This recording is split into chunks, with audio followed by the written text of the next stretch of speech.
अगर आपको ऐसी जबरदस्त और शिक्षाप्रद कहानियाँ पसंद है तो अभी चैनल को सब्सक्राइब कीजिए। एक दिन की बात है, एक जंगल में एक बहुत ही खतरनाक सांप रहता था। वो खुद को सबसे ताकतवर समझता था और हर छोटे जानवर को तुच्छ समझता था। एक दिन वो जंगल के तालाब के किनारे धूप सेंक रहा था कि अचानक एक छोटी सी चींटी उसके ऊपर चढ़ गई। सांप गुस्से में बोला, अरे नादान चींटी, तुझ जैसे छोटे जीव की मेरे जैसे महान सांप पर चढ़ने की हिम्मत कैसे हुई? चींटी ने शांति से कहा, मैं तो बस अपना रास्ता तय कर रही थी, मेरा इरादा आपको परेशान करने का नहीं था।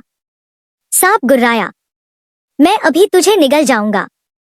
और उसने चींटी की तरफ मुंह बढ़ाया, लेकिन तभी चींटी फुर्ती से उसके मुंह के अंदर घुस गई और जोर जोर से काटने लगी। सांप तड़पने लगा, जमीन पर लोटने लगा और आखिरकार दर्द से चीख पड़ा। वो झट से पानी में कूद गया और मुंह धोने लगा। तभी चींटी बाहर निकल आई। चींटी ने कहा, ताकतवर वही नहीं होता जो बड़ा हो, बल्कि वही होता है जो अक्ल से किसी को कमजोर मत समझो, क्योंकि अक्ल आकार से बड़ी ताकत होती है। अगर आपको ये कहानी पसंद आई हो तो वीडियो को लाइक करें, अपने दोस्तों के साथ शेयर करें और चैनल को सब्सक्राइब करना न भूलें।